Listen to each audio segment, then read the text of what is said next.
स्वागत है आप सभी का समय राजस्थान की खास पेशकश हेल्थ पल्स में, जिसमें हम बात करते हैं आपकी सेहत से जुड़ी। और हमारी कोशिश ये रहती है न सिर्फ बीमारी के बारे में आपको जानकारी दें, बल्कि आप कैसे उस बीमारी से बच सकते हैं, या फिर अगर उस बीमारी के आप शिकार हैं, पीड़ित हैं, तो आप अपना ख्याल कैसे रख सकते हैं, क्या क्या सावधानियां होनी चाहिए, इन सभी पर हम चर्चा करते हैं। और आज हमारा विषय है शाटिका। नसों में खिंचाव और दर्द संबंधी समस्या को शाटिका कहते हैं, जो कूल्हों और जांघ के पिछले हिस्से में उत्पन्न होती है। ये परेशानी तब शुरू होती है जब कूल्हे की नस को किसी वजह से क्षति पहुंचती है, और अपनी पूरी जिंदगी में मनुष्य कभी ना कभी इससे ग्रसित जरूर होता है, इसलिए इसकी चपेट में आने वालों की संख्या भी काफी है। ये एक दबे पांव आने वाला खतरा माना जाता है, जो ज्यादातर अनियमित जीवन शैली और उठने बैठने के गलत तरीकों के कारण आप तक पहुंचता है। और आज हम अपने हेल्थ पल्स के सफर में इसी पर चर्चा करेंगे, आखिर इस दर्द से कैसे मिले छुटकारा, और सबसे जरूरी बात, कैसे बचें इस दर्द से।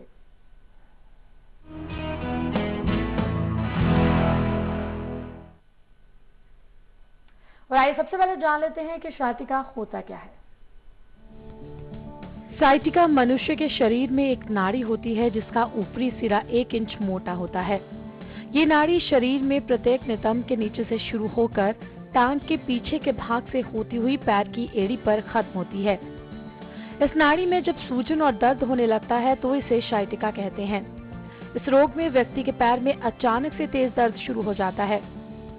ये रोग ज्यादातर 30 से 50 साल की आयु के लोगों को होता है। शाटिका का दर्द एक समय में एक ही पैर में होता है, लेकिन जब ये दर्द सर्दियों में होता है तो रोगी को और भी परेशान करता है। इस रोग में रोगी को चलने में परेशानी होने लगती है। व्यक्ति जब उठता है, बैठता है या सोता है तो उसकी टांगों की पूरी नसें खिंच जाती हैं और उसे बहुत तकलीफ होती है। वो अपने पैरों को सीधा नहीं कर पाता और उसे सीधे खड़े होने में भी तकलीफ होने लगती है। इतना ही नहीं, रोगी को कई बार चक्कर भी आने लगते हैं। शाटिका में कभी धीरे धीरे दर्द होता है तो कभी बहुत तेज, और कई बार इस दर्द के कारण रोगी को बुखार भी हो जाता है। समय राजस्थान के लिए ब्यूरो रिपोर्ट।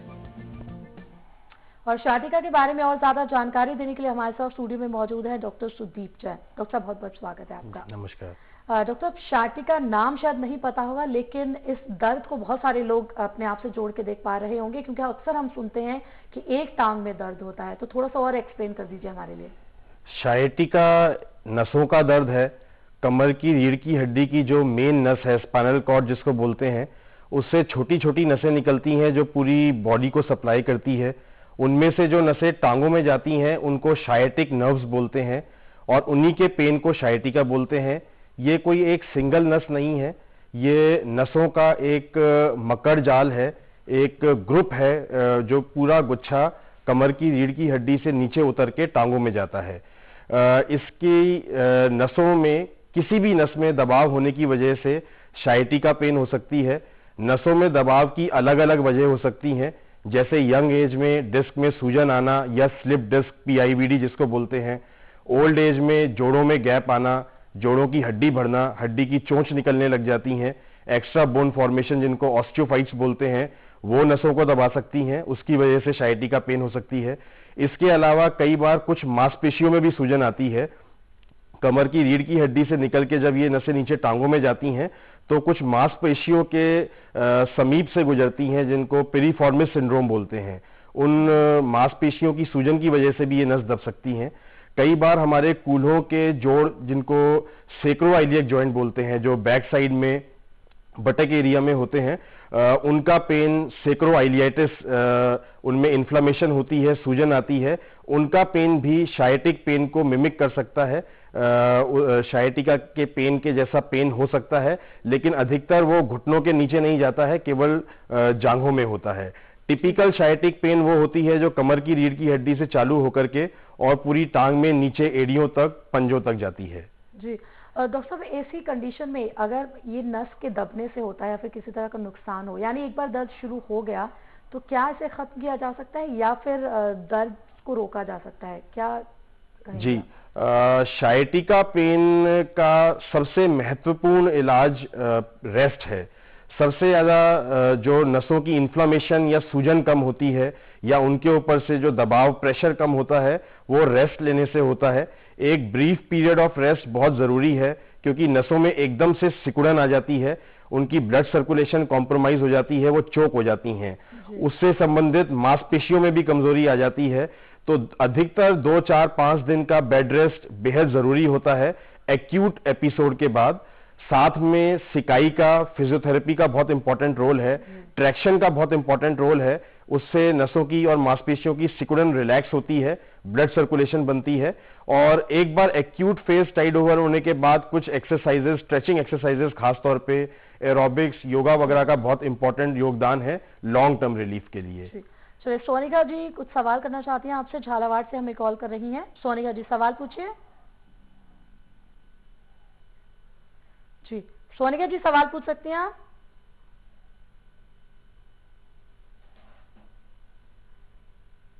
लगता है संपर्क उनसे टूट गया है। लेकिन अगर किसी को एकदम से sciatica पेन कहीं भी, आप मतलब जैसे बैठा है या फिर खड़े हुए हैं या फिर अब चल रहे हैं, शुरू हो गया, तो उस टाइम सबसे पहली सावधानी उसको क्या लेनी चाहिए? क्या इसे बहुत ज्यादा संजीदगी से लेना चाहिए? जी, sciatica पेन अपने आप में एक सीरियसली लेने वाली प्रॉब्लम है, क्योंकि पेन तभी होता है जब सिग्निफिकेंट नर्व कंप्रेशन हो और उनकी ब्लड सर्कुलेशन चोक हो रही हो, कॉम्प्रोमाइज हो रही हो। नसें जाहिर है सेंसिटिव है, हमारी बॉडी का बहुत डेलिकेट सिस्टम है, हमारी बॉडी में सबसे नाजुक हमारे नर्वस सिस्टम को माना जाता है। अगर उनकी ब्लड सर्कुलेशन कॉम्प्रोमाइज हो रही है तो उनको कुछ परमानेंट क्षति पहुंच सकती है, इन नसों को वो परमानेंटली डैमेज हो सकती हैं, उनमें वीकनेस आ सकती है अगर तुरंत निवारण ना किया जाए। तुरंत इलाज चालू होना चाहिए। Strong anti inflammatory medicine, steroids वगैरह का एक प्रोटेक्टिव रोल है कि नसों में कोई ऐसी क्षति ना आए या कोई ऐसी परमानेंट वीकनेस ना आए कि वो डीजेनरेट हो जाएं, इससे पहले कि इलाज चालू हो पाए। और इसके अलावा जैसे मैंने बताया, फिजियोथेरेपी, एक्यूप्रेशर, एक्यूपंक्चर का बहुत इंपॉर्टेंट रोल है।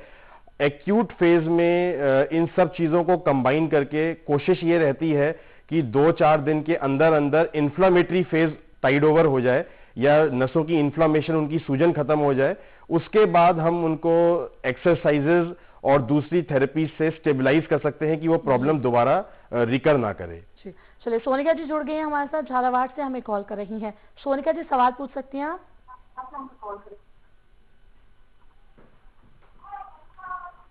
हेलो जी पूछिए। हेलो। हाँ सोनिका जी, हम आपको सुन पा रहे हैं, आप सवाल पूछ सकती हैं। हाँ सोनिका जी, हम आपको सुन पा रहे हैं। और लेकिन टीवी का वॉल्यूम म्यूट कर दीजिए, नहीं तो आपका सवाल नहीं सुन पाएंगे हम।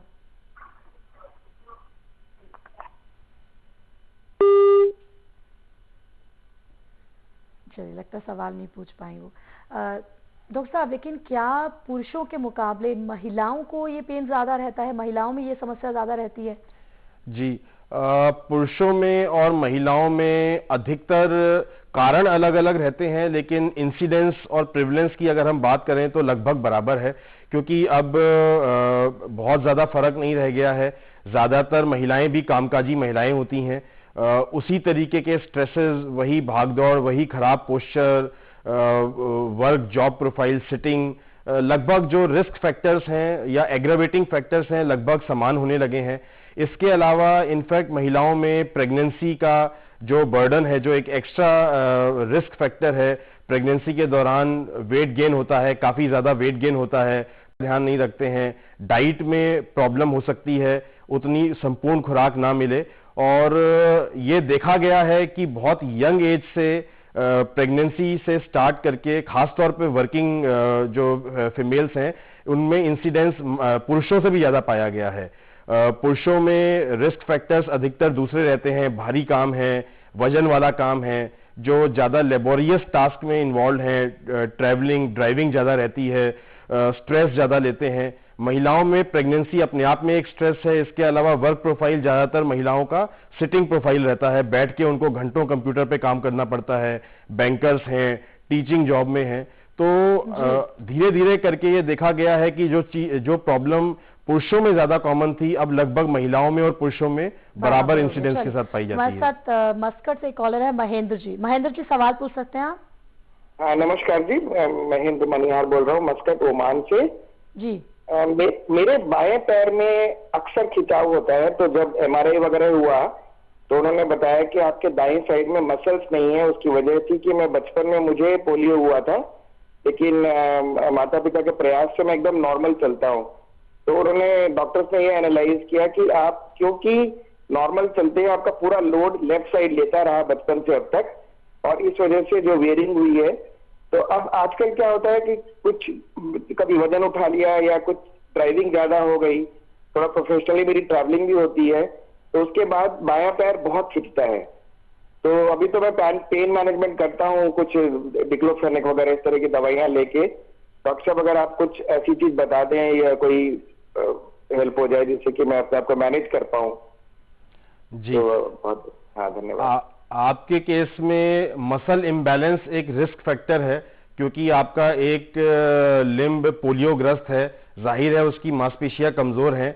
जब भी बॉडी का बैलेंस बनता है, एक मसल्स के ऊपर या एक लेग के ऊपर वेट ज्यादा पड़ता है, उसी अनुपात में हमारी बैकबोन के कुछ पर्टिकुलर एरियाज में ज्यादा लोड पड़ता है, क्योंकि इम्बैलेंस है, एक सेंट्रल एक्सेस नहीं बन पाती है, तो कुछ हिस्से, कुछ डिस्क का पार्ट और कुछ रीढ़ के जोड़ जल्दी डिजेनरेट करते हैं, यंग एज में डिजेनरेट करते हैं। अक्सर ऐसा देखा गया है पोलियोग्रस्त मरीजों में, या जिनको और न्यूरोलॉजिकल या मस्कुलर प्रॉब्लम्स हैं, जिनकी वजह से एक लिम्ब में पहले से वीकनेस है, उनको degenerative changes, disc degeneration, osteophyte formation young age में होने लगता है, नर्व कंप्रेशन होने लगता है, और आपको जरूर एक एमआरआई आपने या कराया होगा या करा लेना चाहिए। इसके अलावा कुछ नर्व कंडक्शन स्टडीज करा करके उसका प्रॉपर ट्रीटमेंट कराना चाहिए। ये प्रॉब्लम आगे बढ़ सकती है, मसल इम्बैलेंस की वजह से है, ये इंक्रीज करके आपके दूसरे लिम्ब को भी काफी हद तक इफेक्ट कर सकती है, जो आपका नॉर्मल लिम्ब है। अगले कॉलर हमारे साथ जुड़ गए हैं, अशोक जी पाली से हमें कॉल कर रहे हैं। अशोक जी सवाल पूछिए। हाँ मैडम, मैं ये कह रहा था, मतलब जो ये अभी बता रहे थे आपको प्रोग्राम में देख रहा था।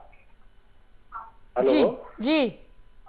हाँ, मेरे को ये ऐसी तकलीफ, मतलब दो बार मैंने एमआरआई भी कराया था और दर्द होता है, दवाई लेता हूँ तो ठीक होता है, एक साइड से दर्द होता है और बैठते समय उठने में ज्यादा दर्द होता है। हाँ, तो डॉक्टर साहब ये साइटिका पेन है क्या? जी, आपने एमआरआई में नहीं बताया कि उसमें क्या फाइंडिंग्स आई हैं? एमआरआई में मेरे को ये बताया था एक बार कि आपको जो ये इधर गुजराती में बोलते हैं मणके की तकलीफ होती है, रीढ़ की हड्डी की, लेकिन एक साइड से मेरा दर्द करता है और बोलते हैं कि जो जो रस्सी बोलते हैं ना, ये इधर आती है तो मतलब आपको दर्द होता है, लेकिन मेरा ऊपर कंधे से लगा के नीचे तक एक साइड पूरा, मतलब ऐसे मेरा ध्यान वहीं रहता है। जी, जिस तरीके से आपने अपने सिम्टम्स डिस्क्राइब किए हैं, आपको शायद कमर में रीढ़ की हड्डी में प्रॉब्लम ज्यादा है, लेग पेन से भी ज्यादा। लगभग पूरी रीढ़ आपकी एक तरफ ज्यादा पेन करती है, स्टिफनेस लगती है। शायटिका का कुछ कंपोनेंट है, लेकिन वो शायद उतना इंपॉर्टेंट नहीं है। शायटिका पेन मुख्यतः टांग की नसों का दर्द होता है, साथ में बैक पेन हो सकती है या नहीं हो सकती है। मोस्ट प्रोबेबली आपके मल्टीपल जॉइंट्स में डीजनरेशन हो रहा होगा बैकबोन के, जैसे आप पूरी रीढ़ में बता रहे हैं। आपको एक प्रॉपर स्पाइन स्पेशलिस्ट को दिखा करके सलाह लेनी चाहिए, अपनी एमआरआई और एक्सरेज दिखाने चाहिए। जी, चलिए भोजराज जी हमारे साथ जुड़ गए हैं कोटा से। जी सवाल पूछिए।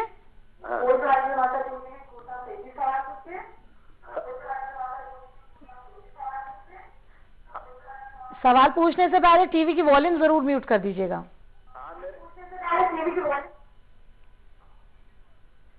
दर्द रहता है? हेलो, हाँ जी हाँ जी। रीढ़ की हड्डी में दर्द रहता है?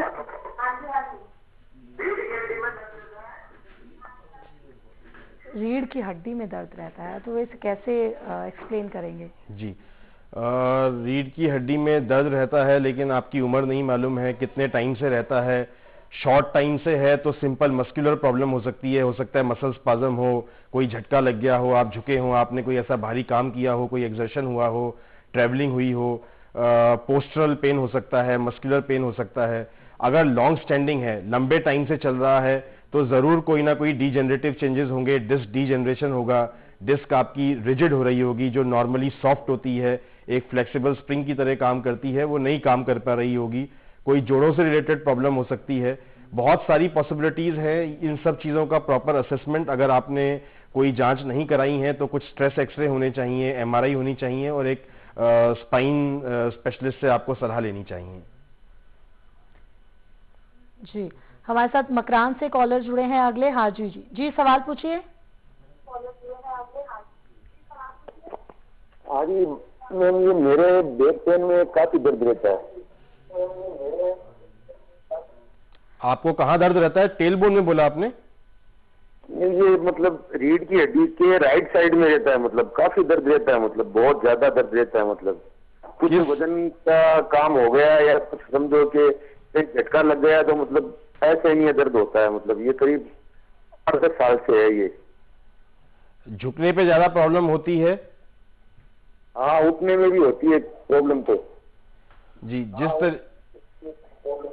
जिस तरीके से आप डिस्क्राइब कर रहे हैं ये फेसेटोजेनिक लो बैक पेन लगता है, जो कमर की रीढ़ की हड्डी के जोड़ों से अराइज करता है। फेसेट जॉइंट्स होते हैं बैक साइड में हमारी बैकबोन के, जो स्ट्रेंथ स्टेबिलिटी देते हैं हमारी बैकबोन को, एक के ऊपर एक हड्डियों को आपस में बींध के रखते हैं। कई बार जब उनमें डीजनरेशन होती है, उनकी कार्टिलेज घिसने लग जाती है और उनमें जोड़ों में ग्रीस बननी बंद हो जाती है, लुब्रिकेशन खत्म हो जाती है, तो इस तरीके का बैक पेन होता है जिसको हम मैकेनिकल लो बैक पेन या फेसेटोजेनिक बैक पेन बोलते हैं। झुकने पर ज्यादा होता है, एक्सटेंशन पर ज्यादा होता है, जब हम अपनी कमर को पूरा खींच के सीधा करने की कोशिश करते हैं। सिटिंग में ज्यादा होता है, चलने फिरने पर ठीक रहता है। तो आपको कुछ स्ट्रेस एक्सरेज और एमआरआई कराना चाहिए और एक सलाह लेनी चाहिए। जी, अगले कॉलर हरि यादव हमारे साथ जुड़ गए हैं, मस्कट से हमें कॉल कर रहे हैं। हरि यादव जी सवाल पूछिए। मैं एकदम आपका न्यूज सुन रहा हूँ। मेरे एक पंप से लेकर के पैर तक आता है लेफ्ट साइड में, जो वो एक नस है वो दर्द करती है, थोड़ा थोड़ा कुल्हों में रहती है, कुल्हों में रहती है, और पंजा हमारा सुन हो जाता है। इसके लिए अगर कोई मेडिसिन आप बताएंगे तो बड़ी बड़ी मेहरबानी आपकी होगी। आपका न्यूज में सुनता है आपकी। ये टांगों में जो आपको सुनपन आता है, ये चलने पर आता है या किसी भी पोजीशन में रहता है? नहीं सर, चलने में खुल जाता है और गर्म पानी से धोने के बाद भी खुल जाता है। आपका पैर सूज जाता है, पैरों में सूजन आ जाती है? नहीं सर, सूजन नहीं आती है, सिर्फ सुनाना आ जाता है, वो बिल्कुल कोल्ड हो जाता है, ठंडा हो जाता है पैर, वो कह रहे हैं। जी, जिस तरीके से आप डिस्क्राइब कर रहे हैं लंबर कैनाल स्टेनोसिस लगती है। लंबर कैनाल स्टेनोसिस में जो कमर की रीढ़ की हड्डी के बीचों बीच जो स्पेस होता है, जहां से हमारी स्पाइनल कॉर्ड और कॉर्डा इक्वाइना की नर्व रूट्स निकलती हैं या ये शायटिक नर्व्स निकलती हैं, वो स्पेस नैरो हो जाता है, चारों तरफ से सिकुड़ जाता है। वो स्पेस इतना कम बचता है कि नसें जैसे घुट रही हों, उनकी ब्लड सर्कुलेशन कॉम्प्रोमाइज होती है। तो अक्सर देखा गया है कि जब हम रेस्ट करते हैं, लेटते हैं, बैठे हुए हैं, उतनी प्रॉब्लम नहीं होती है, लेकिन जैसे ही खड़े होते हैं, वॉक करना स्टार्ट करते हैं और जब ब्लड सर्कुलेशन की रिक्वायरमेंट होती है नसों में, खून का दौरा जब बढ़ना होता है तो वो खून का दौरा बढ़ नहीं पाता है, तुरंत टांगों में दर्द चालू हो जाता है, टांगे सुन्न होने लग जाती हैं, पूरे तरीके से नम हो जाती हैं, हैवीनेस आने लगती है, वीकनेस लगती है, चलने में दिक्कत आती है। लंबर कैनाल स्टेनोसिस अगर वाकई में ऐसा है आपकी एमआरआई में जैसा हम बता पा रहे हैं, तो ये मेनली सर्जिकल प्रॉब्लम है। इसका इलाज ऑपरेशन से ही हो पाता है। सर्जरी एंडोस्कोपिकली कराई जा सकती है, लेकिन एक सलाह की जरूरत है। जी, और चलिए हेल्थ पल्स में वक्त हो गया एक छोटे से ब्रेक का, हम जल्द लौटेंगे। आप रहिए अपने सवालों के साथ तैयार। इस विषय पर हम बात कर रहे हैं, अगर आपको भी कभी इस दर्द का अनुभव हुआ है और आप इसके बारे में और जानना चाहते हैं और कैसे बचें ये भी जानना चाहते हैं, तो जुड़े रहिए हमारे साथ इस सफर में। एक छोटे से ब्रेक के बाद लौटते हैं।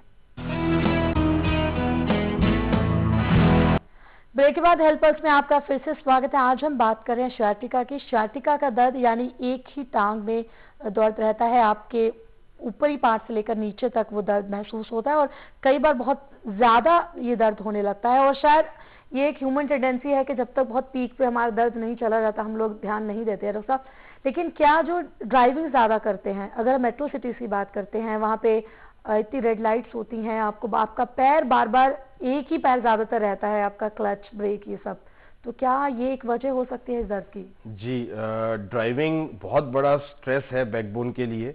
वैसे भी अदरवाइज ड्राइविंग बहुत स्ट्रेसफुल है, खासतौर पे सिटीज में जहां इतना ट्रैफिक और इतना जाम, बार बार हम ब्रेक पैड्स का, क्लचेस का यूज करते हैं, नस बार बार पुल होती है, खींचती है।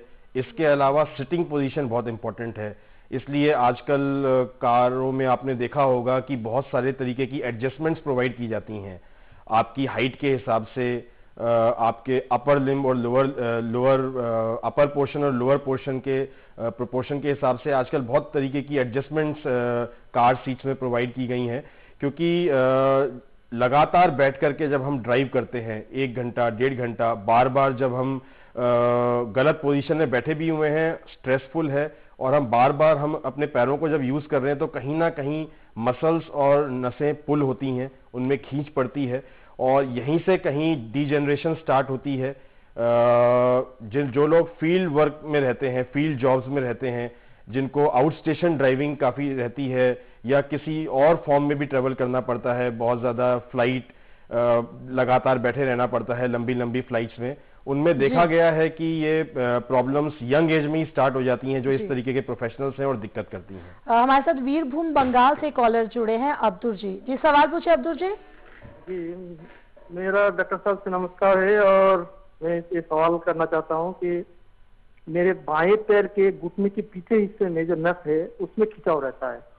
जब भी मैं बैठ के उठता हूँ तो मतलब बहुत ही खिंचाव महसूस होता है, और धीरे धीरे जब चलने लगता हूँ तो ठीक हो जाता है। और ये दर्द मेरा कई दिनों से है, और ये जो होम्योपैथी दवाई मैं इस्तेमाल कर रहा हूँ तो अभी कुछ राहत मिल रही है, पर ये क्या बाद में कोई परेशानी का सबब तो नहीं बनेगा, ये एक सवाल है। और दूसरी बात है कि मेरे जो रीढ़ की हड्डी है कमर के वहाँ जॉइंट पेन होता है कभी कभार। बस डॉक्टर साहब अगर मुझे कुछ सलाह दें तो। जी ये शायटिका की शुरुआत हो सकती है। आपने बताया कि पूरी टांग में दर्द नहीं होता है, केवल घुटने के नीचे नीचे पिंडलियों में खींच पड़ती है, उनमें तनाव रहता है, दर्द होता है, और कभी कभार आपको बैक पेन हो जाता है जो शायद उतना सिग्निफिकेंट नहीं है। बट शायटिका की शुरुआत कई बार इस तरीके से देखी गई है। जरूरी नहीं है कि पूरी टांग में ऊपर से नीचे तक दर्द हो, कई बार पिंडलियां टाइट होती हैं, क्रैम्प्स पड़ते हैं, जिनको नस पे नस चढ़ जाना या बायटे बोलते हैं, कड़वल पड़ जाती हैं, और हम उसको इग्नोर करते हैं, हम उसको सिंपल क्रैम्प मान के चलते हैं कि भाई थोड़ा आज वॉकिंग ज्यादा हो गई, एक्सर्शन ज्यादा हो गया तो उसकी वजह से पिंडलियां दुख रही हैं, क्रैम्प्स पड़ गए, और हम इग्नोर करते हैं। लेकिन अगर बैक पेन साथ में है, चाहे ज्यादा ना हो, कभी कभी होता हो, तो एटलीस्ट एक एक्सरे करा करके देख लेना चाहिए। कोई अगर अर्ली डिजेनरेटिव चेंजेस होंगे तो यहां से बचाव चालू किया जा सकता है, कम से कम डायग्नोज होना जरूरी है। जी चलिए आगे हमारे साथ जुड़ गए हैं प्रभु जी, कुवैत से हमें कॉल कर रहे हैं। प्रभु जी सवाल पूछिए। मैडम नमस्कार। जी नमस्कार, सवाल पूछ सकते हैं आप। डॉक्टर साहब नमस्कार। सर हमारे बाएं पैर में ये घुटनों से नीचे नीचे और मेरा पैर सुन रहता है। ये चलने पर सुन होता है या लगातार सुन रहता है? जब सोता हूँ तो रात में नींद आ जाती है, नींद के बाद ये मेरे पैर में बांट आ जाता है। मतलब सुबह जब सो के उठते हैं तब सुन लगता है, दिन में ठीक रहता है? हाँ दिन में ठीक रहता है, रात को सोता है तो सुन आ जाती है, फिर रात में नींद आ जाती है, उसके बाद बांट आता है, पूरा अंगुली पैर का आगे का अंगुली पूरा दर्द करता है, एडी दर्द करता है, पूरा घुटने नीचे पूरा पैर दर्द कर रहा है। कमर में भी दर्द होता है आपको? बैक पेन भी रहता है? नहीं कमर में दर्द नहीं होता है, कमर में दर्द नहीं होता है सर। जी अक्सर देखा गया है कि शायटिका पेन या लंबर कैनाल स्टेनोसिस, जिसको न्यूरोजेनिक क्लॉडिकेशन बोलते हैं, ये पेन अधिकतर चलने पर ज्यादा होता है और रेस्ट करने से, बैठ जाने से या लेट जाने से ठीक हो जाता है। आप बता रहे हैं कि आपको पेन ज्यादातर रात को या सुबह उठने पर ज्यादा होता है, चलने पर दिन में ठीक रहता है, और कोई खास बैक पेन नहीं है आपको, तो हो सकता है, जरूरी नहीं है ये शायटिका पेन या न्यूरोजेनिक क्लॉडिकेशन हो। विटामिन B12 या विटामिन D की डेफिशिएंसी की वजह से भी इस तरीके के सिम्टम्स हो सकते हैं। खास तौर पे वेजिटेरियन डाइट में आपको अपना एक विटामिन D और विटामिन B12 भी जांच करा लेना चाहिए, और एक नर्व टेस्टिंग जरूर करा लेनी चाहिए, खासतौर पे अगर आप डायबिटिक पेशेंट है तो। कई बार डायबिटिक पेशेंट्स में भी इस तरीके की प्रॉब्लम कॉमन देखी गई है। जी डॉक्टर साहब, अभी तक तो हमने दर्द के बारे में जाना, लक्षणों के बारे में जाना, लेकिन इससे कैसे बचा जाए? मुझे पता है सबसे पहला जवाब आपका होगा फिजिकल एक्सरसाइज, लेकिन फिजिकल एक्सरसाइज में कम टाइम में कौन सी एक्सरसाइज ज्यादा बेनिफिशियल हो सकती हैं? जी सभी के पास टाइम कम है, बहुत भागा दौड़ी वाली लाइफस्टाइल है हमारी, लेकिन ब्रिस्क वॉकिंग बेस्ट एक्सरसाइज है। अगर हम सुबह शाम कम से कम एक बार वॉक के लिए टाइम निकाल लें, ब्रिस्क वॉकिंग करें, जितना हम मैक्सिमम एनर्जी और स्फूर्ति के साथ वॉक कर सकते हैं, that is the best exercise पूरे सिस्टम के लिए, हमारी बैकबोन के लिए, नर्व्स के लिए, लेग्स के लिए, मांसपेशियों के लिए। इसके अलावा सीजन के हिसाब से या एटलीस्ट वीकेंड्स पर अगर हम स्विमिंग कर सकते हैं तो स्विमिंग बून है हमारी बैक मसल्स के लिए, जो मेजर मसल्स हैं हमारी क्वाड्रेटस लंबोरम वगैरह, उन सबको टोन अप करती है और किसी भी तरीके की प्रॉब्लम को आने से काफी हद तक प्रिवेंट कर सकती है। तीसरी चीज जो बहुत इफेक्टिव हो सकती है, जो हम तुरंत कर सकते हैं 10-15 मिनट का टाइम रोज दे करके, हम कुछ स्ट्रेचिंग एक्सरसाइजेज चाहे एरोबिक्स की फॉर्म में चाहे योगा एक्सरसाइजेस की फॉर्म में कर सकते हैं। स्ट्रेचिंग बैकबोन की, बैक मसल्स की और लेग मसल्स की, काफ हैमस्ट्रिंग मसल्स की बहुत इफेक्टिव हो सकती है लॉन्ग टर्म में। ये 2-3 सिंपल चीजें हैं जो कोई भी कर सकता है, कम टाइम देकर के कर सकता है, लेकिन फायदा तभी है जब इनको नियमित एक नियम की तरह किया जाए। बिल्कुल डॉक्टर, बहुत सही बात बताई आपने। अक्सर ऐसा होता है जब बीमार होते हैं तो बहुत सारा टाइम हमें निकालना पड़ता है उस बीमारी के इलाज के लिए, तो बेहतर है कि उस बीमारी से बचने के लिए पहले अपनी थोड़ी बिजी लाइफ में थोड़ा सा टाइम निकाल लें एक्सरसाइज के लिए, तो ताकि बीमारी से ही बच सके। बहुत बहुत शुक्रिया आपको, बहुत महत्वपूर्ण जानकारी दी डॉक्टर साहब आपने। धन्यवाद। तो आज के हमारे हेल्थ पल्स में बस इतना ही। अगले हफ्ते फिर होगी मुलाकात एक नए विषय के साथ। तब तक आप रहिए स्वस्थ, रहिए खुश।